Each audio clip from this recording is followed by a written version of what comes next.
네, 수요일의 남자 최진봉 교수와 함께 오늘 그 수익는 남자를 진행할 건데요. 하루도 조용할 날 없는 정치권 속에서 열불나는 여러분들을 위해 꼭 필요한 분이죠.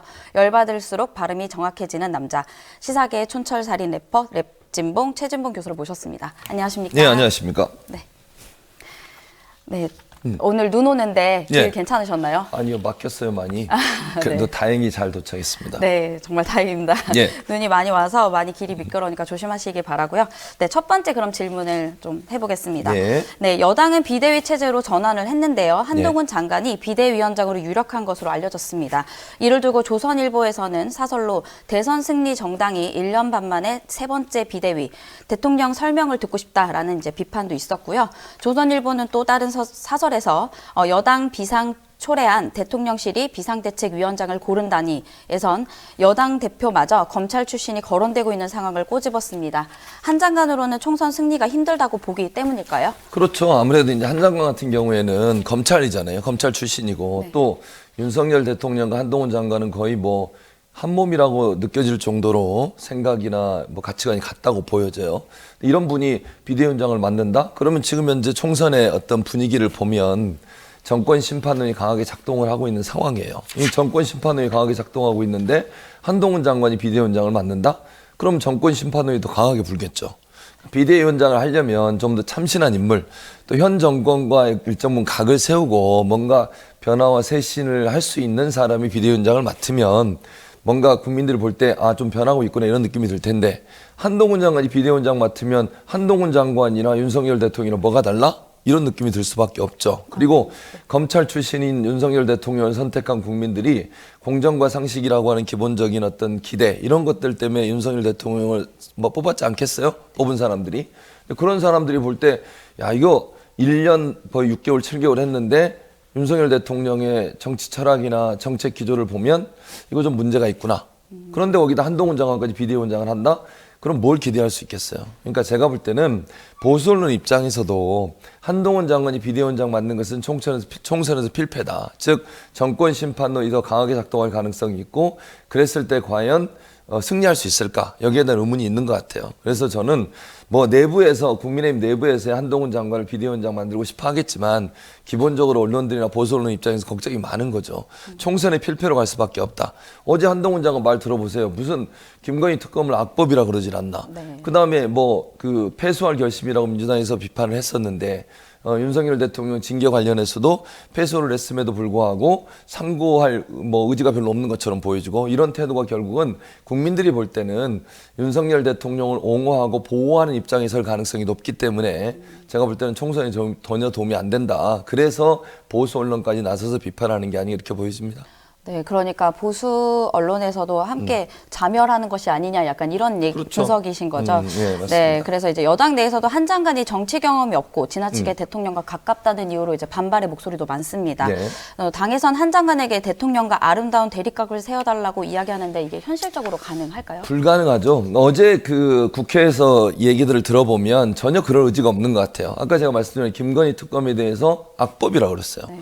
아니 왜 악법이라고 그러는지 제가 이해를 잘 못하겠는데 특검법 가지고 이렇게 얘기하던데 그러면요 본인이 참가했던 본인이 수사검사로 참여했던 박근혜 특검은요 그러니까 국정농단 특검 같은 경우에는 그 당시에도요 특검을 누가 추천했냐면 국민의당에서 했어요. 야당에서 추천했고요. 민주당도 아니라 소수 야당이었던 국민의당이 추천을 했고요. 그리고 나서 브리핑도 매일 했었어요. 잘 기억하신 것처럼. 그때 본인이 수사를 했던 사람이에요. 그럼 본인이 수사했던 그 국정농단 특검도 잘못된 특검입니까? 그것도 악법입니까? 누워서 침뱉기 아니에요? 아니 지금 현재 김건희 특검을 추천하는 단위를 정의당에서 하도록 법에 돼 있어요. 그거 가지고 문제를 삼는데 그럼 그 당시 국민의당에서 한 것도 잘못된 거 아니에요? 본인이 했던 수사도 지금 부인하는 겁니까? 그리고 아까도 말씀드린 것처럼 특검보가 거의 매일 브리핑을 했어요. 네. 근데 그게 문제라고 얘기하면 본인이 했던 수사는 뭐예요, 그러면 대체? 도대체 이해가 안 돼요. 네, 스스로를 약간 부정하는 부정하는 꼴이 되는 거잖아요. 거죠. 네. 이게 말도 안 되는 주장이라는 생각이 들고요. 그리고 무슨 뭐 시점을 총선 맞춰서 했대요. 패스트 트랙에 올리기 전에 그럼 합의해서 해줬으면 되잖아요. 네. 패스트 트랙에 올려가지고 지금까지 오게 된 거예요. 이게 무슨 민주당에서 일부러 12월 말에 하려고 했던 게 아니잖아요. 초기에 김건희 특검법 발의됐을 때 국민의힘이 반대해서 합의를 못 해가지고 결국 패스트 트랙에 올렸고 12월 말까지 온 거예요. 근데 이 시점이 그래서 맞게 된 거지 이게 무슨 총선을 앞두고 기획했다? 이 말도 맞지 않아요. 그러니까 이런 식으로 얘기하는 분이 과연 윤석열 대통령과 각을 세우면서 당을 변화시킬 수 있을까? 전혀 아니라고 봅니다. 저는 거의 0% 제로에 가깝다고 봅니다. 네. 그러면 두 번째 또 질문을 드리겠습니다. 박민 KBS 사장 취임 후에 KBS가 하루도 조용할 날이 없습니다. 시사 프로그램 진행자가 하차하거나 종영하고 1,000억 원 상당의 인건비를 줄이겠다는 이야기도 나오는데요.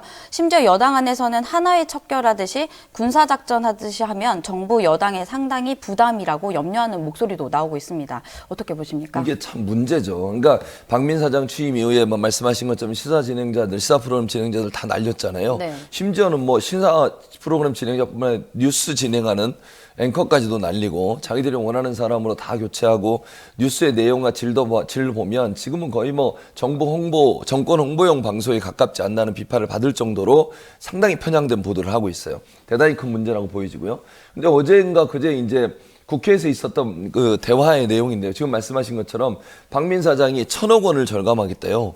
아니 그럼 인건비 1,000억 원을 줄이겠다고 하면 누구한테 직접적인 타격이 가는 겁니까? KBS 직원들이잖아요. 네. 아니 갑자기 1,000억 원을 줄이면 어디서 줄인다는 거죠? 월급을 다 깎겠다는 건 아니면 누구를 다 쫓아내야 되는 거잖아요. 이게 이렇게 1년 안에 1,000억 원을 줄이려면 얼마나 많은 피해가 올 수 있겠어요. 그러니까 심지어 국민의힘 의원들까지도 문제를 제기했어요. 이렇게 너무 급박하게 진행을 하다 보면 실제 월급 받은 생활하는 직원들 입장에서는 대책도 없잖아요. 갑자기 월급을 깎아버리거나 아니면 갑자기 몇 명을 쫓아내는 상황이 될 수밖에 없는 구조인데 그렇게 됐을 때 과연 KBS 내부의 반발을 막아낼 수 있겠냐. 죄송합니다. 네. 소리를 너무 질렀더니 그냥. 네. 어제 제가 이거 봤더니 네. 네, 장재원 의원께서 또 이렇게 얘기했더라고요. 방금 내년 한 해 인건비를 1,000억 원 줄이겠다는 말씀을 하셔서 제가 좀 당황스럽다. 그래서 그렇죠. 1년 만에 뭐 1,000억이라는 인건비를 줄일 수 있다고 생각하냐 이렇게 여당에서도 비판을 불가능해요. 하더라고요. 왜냐면 그렇게 줄이게 되면 직접적으로 직원들이 피해를 당하게 되고 순차적으로 해야 되는 거죠. 예를 들면 명예퇴직을 하더라도 순차적으로 1년에 몇 명씩 이렇게 해야지 갑자기 1,000억 원을 줄이려고 하면요. 그 부작용이 엄청나게 커져요. 그리고 나가는 사람 입장에서도 준비가 전혀 되지 않는 상태에서 그런 일을 당하게 되면 가정 전체가 어려움을 겪게 되는 거예요. 네. 이렇게 구조조정을 하는 건 아니고 적정한 시기 또는 뭐 기간을 두고서 순차적으로 진행해 가면서 피해를 최소화해야 되겠죠. 네. 그런 부분들이 전혀 계획 없이 그냥 막 던지는 게 아닌가 이런 생각이 들어요. 네.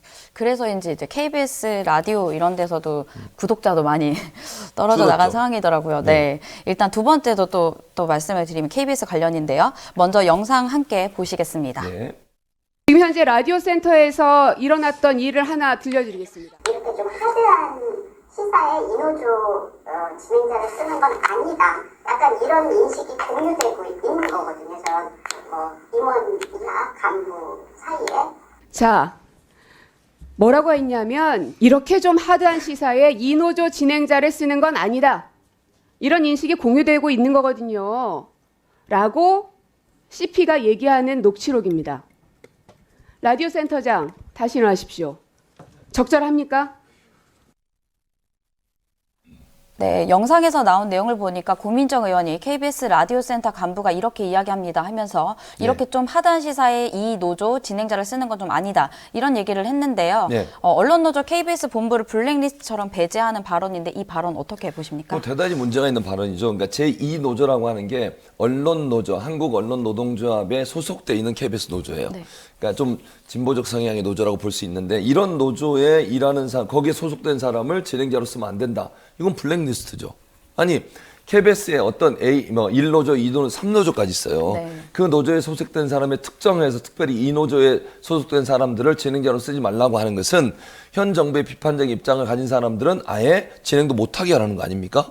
이게 무슨 아니 이게 지난번에도 KBS가 블랙리스트 때문에 논란이 되고 많은 문제가 있었는데 이번에 또 이런 문제가 발생하게 되면 결국 KBS 내에서도 정권의 비판적인 사람들을 완전히 진행해서 배제시키거나 아니면 활동에서 배제시키겠다는 얘기밖에 안 돼요.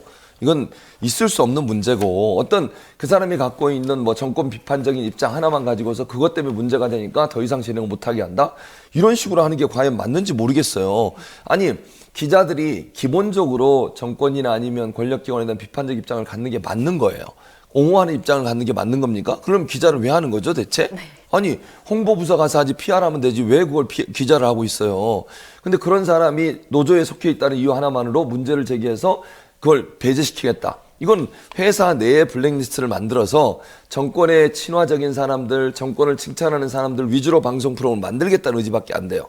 방송국은요, 방송법 4조에 보면 어떤 누구도, 그 내부 구성원도 마찬가지예요. 외부의 누구든 내부의 누구든 방송의 편성과 아니면 제작에 관여하면 다 법적으로 처벌받게 돼 있어요. 이게 간부라는 사람이 이런 얘기를 했다고 하면 이건 처벌 대상이 되는 거예요. 그러니까 방송법 4조를 정면으로 위반하는 행위예요. 방송 편성과 방송 편성 제작에 대해서는 제작진에게 어느 누구도 압력을 가할 수 없어요. 그게 사장이라 하더라도. 근데 이런 행위를 했다는 것 자체가 사실은 정면으로 법률을 위반한 행위다. 처벌 대상이 된다는 것이고 KBS가 얼마나 망가지고 있느냐를 보여주는 단적인 예라고 생각이 들어요. 이렇게까지 해서 KBS가 정권 옹기적인 방송을 할 수밖에 없는 것인가. 이 문제에 상당히 큰 뭐 실망감뿐만 아니라 법적으로도 불법적인 행위를 했다라고 밖에 볼 수 없습니다. 네, 그러면 이번에 이제 교통방송 TBS에 관한 좀 이야기를 해보겠습니다. TBS 하면 김어준의 뉴스공장이 좀 간판 그 프로그램처럼 이야기가 됐었고요. 또 이제 시청률이 굉장히 높았었죠. 이제 그 전에도 수십 년간 많은 청취자에게 방송을 해왔는데 교통방송 TBS가 없어질 위기입니다. 이거 내용 좀 얘기 좀. 왜 그러냐면 서울시에서 예산안을 통과시켰는데 TBS 예산을 영원으로 해버렸어요. 영원. 근데 TBS 같은 경우는 지금 현재 재원의 그러니까 운영비의 70%를요 서울시에서 지원을 받아요. 그리고 30%를 자체적으로 뭐 광고, 협찬 이런 걸로 운영을 하거든요. 근데 만약 영원을 해버리면 예산의 70%가 없어지는 거잖아요. 그럼 어디 운영 자체가 어려워요. 직원들 월급 주기도 어려워요. 그러면. 그러니까 현재도 보면 지난해에도 거의 막 50% 정도 예산을 삭감을 했잖아요. 그래가지고 외부 출연자를 쓰지 못해요. 출연료를 지급이 안 돼가지고. 그럼 결국 내부에 있는 아나운서들이나 아니면 외부의 출연자들도 요즘은요, 자원봉사 성격으로 돈도 안 받고 출연료도 안 받고 출연을 하고 있어요. 그런 상황인데 아예 그것마저 없애겠다는 것은 TBS 문 닫게 하겠다는 의도밖에 안 보여요. 이렇게 무책임하게, 아니, 공공의 자산이라고 할 수 있는 전파를 이용해서 방송을 하고 있는데 그 방송사를 대책도 없이 이렇게 예산을 완전히 깎아가지고 뭐 완전히 문 닫게 하는 상황으로 가는 것이 과연 맞는지 모르겠습니다, 이게. 아니, 이게 의원들이, 그러니까 서울시의회가 국민의힘이 조금 더 많아요. 그러다 보니까 자기들의 과반수라는 이유 하나만으로 이런 식으로 아주 그냥 압박하고 밀어붙이는 건데 TBS를 민영화시키거나 아니면 TBS를 완전히 팔아넘기려는 의도로밖에 안 보입니다.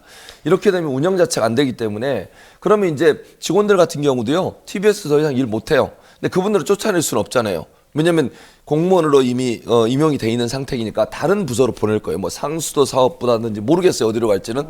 서울시에 있는 다른 산하기관들로 보내겠죠. 이런 방식으로 해서 TBS 자체가 완전히 와해되게 만들고 그리고 이 전파는 반납하든지 아니면 민간에게 매각하든지 이런 방법을 쓸 것 같아요. 제가 생각할 때는. 그러니까 그 방법 말고는 방법이 없어요. 예전에 이제 이런 사례가 뭐가 있냐면 그 경기방송이라고 있었어요. 경기방송이 주파수를 반납을 했어요. 사업을 하던 사람이. 그건 민영방송이었는데. 그래서 그게 사업자 공모를 해서 지난해인가요? 지난해에 OBS가 그걸 인수를 해가지고 올해부터 방송을 시작을 했었어요. 그래서 지금 OBS가 방송을 하고 있는데 그런 형태가 될 가능성이 있다. 그러니까 TBS를 민간에 팔아서 민간이 누가 들어와서 고용승계하면서 방송을 운영하는 방식으로 가든 아니면 아예 파산 절차로 들어가서 방송 자체를 문 닫게 하든 둘 중에 하나를 할 수밖에 없는 상황으로 가고 있다. 이렇게 볼 수 있을 것 같습니다. 네, 제가 작년에 서울시에 출입을 했었던 기자여가지고 그때 한번 봤었더니 이제 서울시의원들 중에 70%가 국민의힘이었고 그 30%가 민주당이었는데 굉장히 강력한 의지를 가지고 TBS를 약간 좀 그 탄압하려고 했었던 것 같았었거든요. 맞아요. 근데 뭐 그때 당시에 이야기했던 거는 김어준 진행자가 너무 편향적이다 하면서 이제 얘기를 굉장히 많이 했었는데 사실 이제 뭐 뉴스공장 김어준의 뉴스공장 같은 경우에는 유튜브로 옮겼고 오세훈 서울시장이 시장이 된 지도 조금 됐는데 그러면 사장도 본인이 원하는 사람을 앉혔으니 충분히 제어가 가능하지 않나 이런 좀 생각도 들거든요. 너무 무리한 게 아니냐. 이런. 무리한 거죠. 근데 제가 볼 때는 아예 없애려고 하는 것 같아요. 그러니까 별 도움이 안 된다고 보는 것 같고, 왜냐하면 예전에 오세훈 시장이 예전에 그 시장 할 때도 TBS가 있었거든요. 그 당시에는. 그 당시 물론 재단 형태는 아니었고 성우시 산하기관이었어요. 근데 그 당시에는 사실은 논란이 많았던 게 성우시 홍보 방송이 돼가지고 너무 논란이 많았고 비판도 많이 받았어요. 근데 지금의 이 상황에서 그렇게 만들기가 어렵다고 판단한 것 같아요. 그러니까 지금은 재단으로 독립돼 있어서 서울시가 직접적으로 개입할 수는 없어요. 이사회에서 모든 걸 결정해야 되는 상황이 되다 보니까 아무래도 오세훈 시장 입장에서는 이대로 놔둬도 본인이 원하는 방법으로 운영하기는 어려울 것 같고 그 비판도 많을 것 같으니까 아예 그럼 없애버리자. 도움도 안 되는 거 뭐하러 갖고 있어. 이런 생각인 것 같아요. 근데 이제 저는 이게 아까도 말씀드렸지만 서울 시민들을 위해서 만들어진 방송이고 시민들을 위한 방송으로 운영되고 있는데 이걸 시민의 동의나 의견도 듣지 않고 마음대로 이렇게 할 수 있는지 모르겠어요. 공청회를 열든지 아니면 아니 예산도 자기 돈 아니잖아요. 시 예산이 들어가는 게 시민들이 낸 돈이지 자기 돈입니까?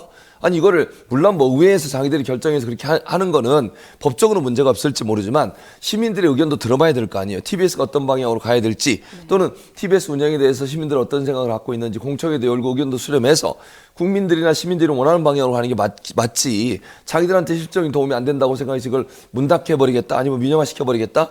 이게 과연 맞는지 모르겠어요. 그럼 시민의 목소리를 대면할 수 있는 방송사가 없어지는 거잖아요. 네. 그걸 시민들이 과연 원할까요? 저는 아니라고 생각합니다. 네. 그리고 또 근데 광고 관련해서는 이거 네. 좀 궁금했었는데 TBS는 이제 재단이라고 하셨는데 네. 그러면 이제 광고나 이런 것들이 안 되는 걸로 알고 있거든요. 못하고 있죠. 근데 그런 거는 어떤 식으로 또 뭐 해소를 하거나 사실은 이제 광고는 방통위에서 해결을 해줘야 돼요. 왜냐하면 이게 광고를 못 받는 이유 중에 하나가 뭐였냐면 서울시에서 재단 후원금을 받기 때문이에요. 근데 이게 끊어졌잖아요. 네. 그러면 광고를 할 수 있게 만들어줘야 되는데 이걸 누가 반대하겠어요?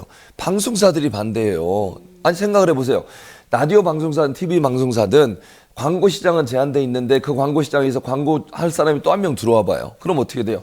그 피자 크기는 똑같은데 나눠 먹을 사람이 더 많아지니까 광고 시장이 더 치열하게 경쟁을 하겠죠. 그러니까 다른 방송사들이 다 반대를 하는 거예요. 뭐 특히 라디오 방송사들 있잖아요. 이런 방송사들이 TBS가 광고를 허용하는 것을 반대를 해요. 왜냐하면 자기들이 해야 될 광고가 일정 부분 뺏기게 되는 거잖아요. 그렇게 되면.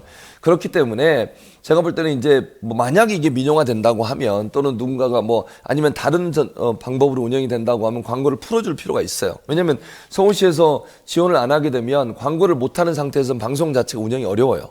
왜냐하면 그 30% 협찬이라 이런 걸 받는 건데 네. 한계가 있을 수밖에 없어요. 그래서 광고를 풀어서 재단에서 서울시에서 후원금을 못 받게 되면 광고를 풀어서 스스로 운영할 수 있는 환경을 만들어 줘야 되고 다만 방통위가 이걸 해야 되기 때문에 서울시가 결정할 문제는 아니에요. 이거는 그러니까 방통위에서 해결해 줘야 할 문제인데 방송사들의 반대가 있어서 과연 방통위가 어떻게 할지는 좀 지켜봐야 될 것 같은데 서울시와 방통위가 다른 결정을 할 가능성이 좀 낮아 보여서 이렇게 가다가는 방송사를 문을 닫게 하든지 아니면 전파 자체를 새로운 방송사에 그러니까 새로운 사업자에게 넘기면서 고용 승계하고 광고를 풀어주는 방식으로 민영화하는 방식이 고려될 수 있다 이렇게 생각합니다.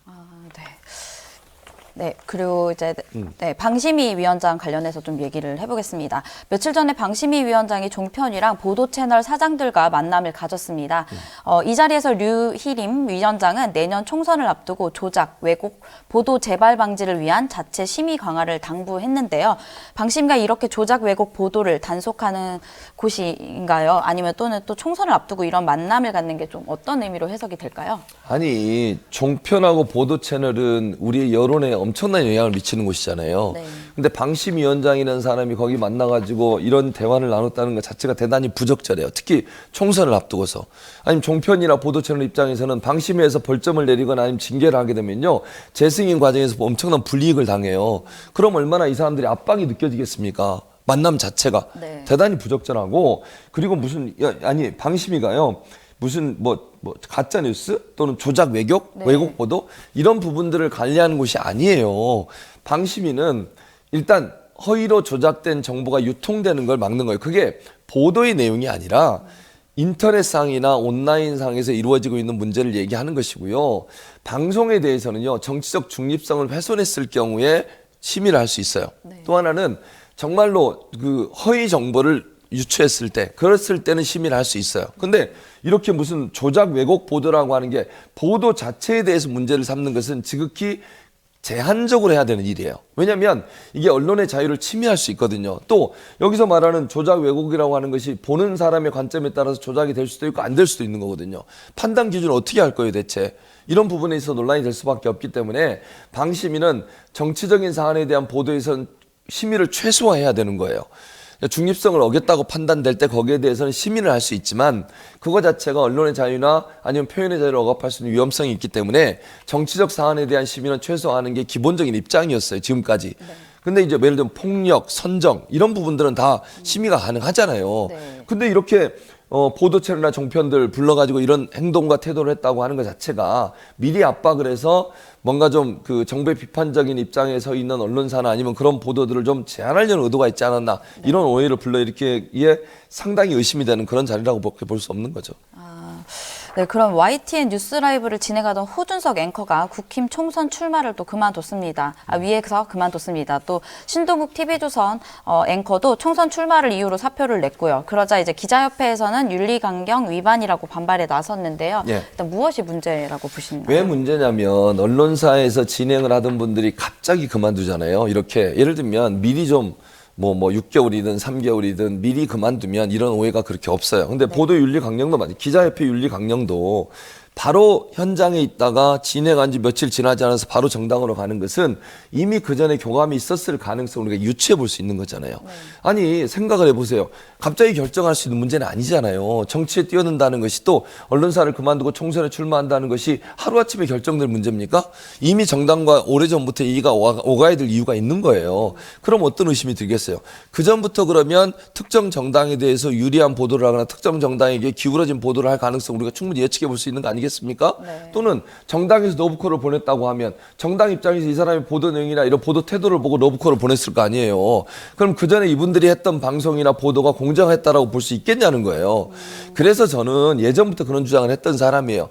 최소 6개월 아니 1년 전에 언론사나 방송사에 근무하는 사람들이 총선에 출마하거나 정치권에 들어가려면 6개월 전에 방송을 그만두는 규정을 만들자고 그랬어요. 보통 이제 그러잖아요. 이해관계자나 아니면 정치권 같은 경우도 최소 3개월 이전에 그만둬야 돼요. 공직도 그만둬야 되고. 근데 언론사만 안 그래. 그 전날까지 방송 앵커 하다가 그 다음날 가가지고 대변이라고 이런 경우도 많이 있었잖아요. 그럼 그 사람의 방송이나 보도가 과연 공정했겠냐고요. 그 편파적으로 갈 수밖에 없는 거잖아요. 그런 환경을 만드는 게 문제라고 보여지고 이건 정말로 법을 만들어야 돼요. 이러지 않으면요. 언론이 편파적인 보도를 할 수 있는 여러 가지 요건들이 형성이 되기 때문에 이건 상당히 문제가 큰 이슈라고 생각을 합니다. 이런 거는 이제 입법으로 해야 되는 거죠? 당연히 그렇게 한다고 봐요, 저는. 알겠습니다. 오늘 말씀은 여기까지 듣겠습니다. 지금까지 최준봉 성공회대 교수와 함께했습니다. 오늘 말씀 감사합니다. 감사합니다.